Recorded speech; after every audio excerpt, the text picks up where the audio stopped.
So what are some of the emotions going into your first NFL start? It's exciting. I mean, it's what you grow up dreaming of as a little kid. So that aspect of it is there's a lot of excitement to it. But I've gone into this week and attacked this week is try not to make it more than what it is. We're going out there on Sunday. I'm going to try to help this football team win and do my job. Do you go into it, like, having said that, kind of pressure-free, with that? Like, do you feel pressure, or do you approach it like you don't have any on your shoulder? Yeah, I think you can't think about that. Not only at quarterback, but any position. Once you add more pressure to it, you start to mentally lock up and do things that aren't in your realm. And so I think personally, I'm trying not to think of anything of that nature. Just go out there, play my game, have fun with my guys. I mean, I'm starting an NFL game, so that's pretty freaking cool. How helpful has Zach been this week, just kind of sharing some advice? Yeah, Zach's been awesome. Zach's been locked in. He's been at every meeting.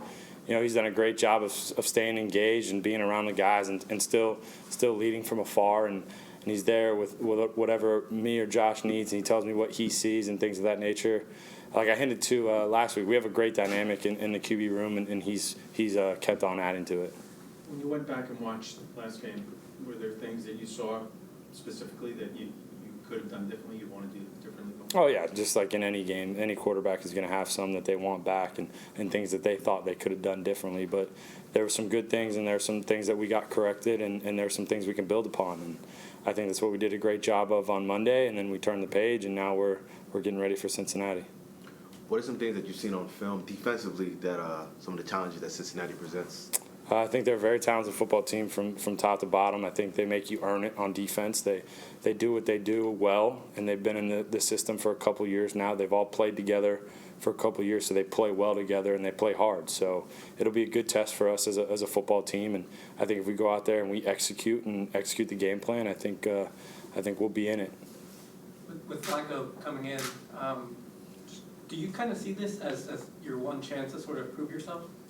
I think as a backup, whenever you get the chance to start, that's your chance to prove yourself. I don't think Joe coming in changes anything like that. I think Joe was here last year. I have a great relationship with Joe. I'm excited to see him again and rekindle some stuff and talk some crap to him about ping pong and things of that nature. But no, I don't think Joe coming in changes anything. I've told myself from the beginning of the week, I just want to go out there and do my job and help this team win. Have you talked with him since he got traded? Yeah, I talked to him. I texted him when he got traded. I think it was Tuesday, or Wednesday, whatever it was. And yeah, we talked a little bit, and we've been FaceTiming and seeing virtually in meetings, and it's been fun. You have a favorite memory from your high school championship game? High school championship game. Wow. Yeah. I mean, one winning was off like the final snap, taking a knee and celebrating with the guys. But hey, I'll never forget. That's funny you say that. We ran double slant to my friend Emmanuel Soto to take the lead. We were down like 17-0, and we hit it probably like 8 minutes to go in the fourth quarter on the left side, probably around like the 7-8 yard line. So that way, when we finally took the lead, that was pretty fun. That pass set up the go-ahead touchdown? No, that was the go-ahead touchdown. Oh, how many yards was it? I think it was from like the 6 or 7 yard line. How much time left? Probably like 7 or 8 minutes left. We ran the clock out at the end, and they went on like a desperation 2-minute drive, and we stopped them. Mike, what can you learn from having a guy like Joe, your veteran quarterback, in the room as a young quarterback? How does that help the room?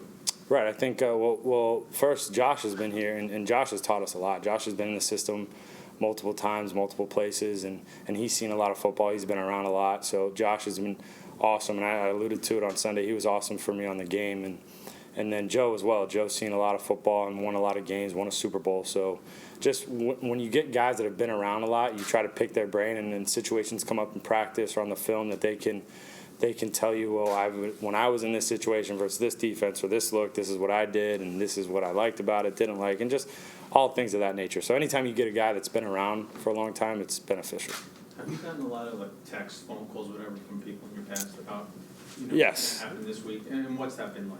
Yeah, it's been cool. I mean, you get a lot of messages. Obviously, after the game, I had a lot, and then leading up to this week, and once it was announced that I was playing, I got a lot. But it's been cool. Everybody's been super supportive, and it's been awesome. When you were in high school, you were a really good pitcher. Mm-hmm. And, I mean, the baseball aspect of it, could you have imagined that you would not only not be pitching, but you'd be in the NFL and now starting quarterback. Oh, it's crazy. I talked to all my friends that are in the major leagues, like Louis Gourmet, the second baseman for the Mets. We played together a long time, and we were talking the other day. And it's funny how growing up I was all baseball, and then somewhere in high school our paths I went football, everybody else kept baseball. So yeah, when you put it like that, it's crazy. I was talking to Josh Johnson the other day, and I was telling him he might be in the NFL longer than I've played football now, just from starting in high school and things of that nature. So it's cool when you look back on it and think of it that aspect. It's pretty funny. You made the right decision. I'd like to think so. Yeah. Yeah. When you were in college, when you transferred from USF to Western Kentucky, what went into that, and how do you think that helped you get to this point in your Right. life? So I played my first 2 years, true freshman, true sophomore year at USF, and then we made a change in offense to kind of more of a zone read, running quarterback type style of offense, and that didn't fit my skill set. So I decided to transfer, and that's how I got to Western Kentucky and just being able to develop under Jeff Brom, who played a number of years in the NFL, and we ran NFL-type concepts. We might have got to it from a spread offense, high-tempo type of formations and things of that nature, but I got to develop as a quarterback, and I got a lot better, and I was able to carry that on in the NFL and just keep getting better and better. What skill sets or techniques from growing up a pitcher have kind of helped translate onto the football field? I think obviously as a pitcher throwing the ball, so that helps, and being able to change arm angles when you got to maneuver a defensive end or an RPO that you're trying to get around a guy.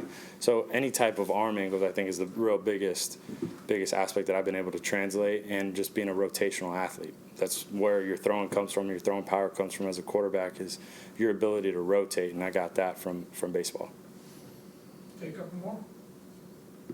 Kind of going back to what Dennis said, when you get that call from the Blue Jays and you decide, I don't really want to maybe do baseball, did you ever think one day you'd be standing here at the podium?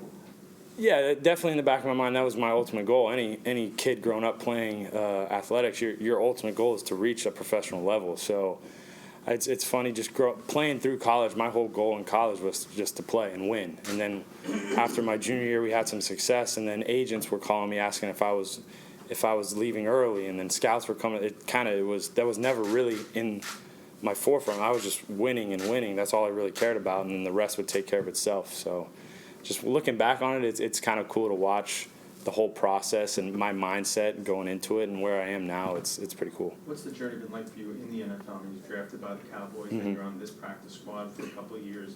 Now you're starting. What's that been? Yeah, so it's any backup's career is always going to be ups and downs, changing teams, offenses, and things of that nature. But after I got released by the Cowboys and signed here to P Squad, and then last year up on active, P Squad up, there's been a lot of ups and downs. But I think personally, I'm proud of how I handled it and persevered and kept continuing to work my tail off and get better and put myself into this situation. Everybody good? Thank you very much. Thanks, guys. Hey, Mike, just real quick, just a fact question. What year did you first play quarterback? How old were you? In high school, so You never played before high school? no. Mm-mm.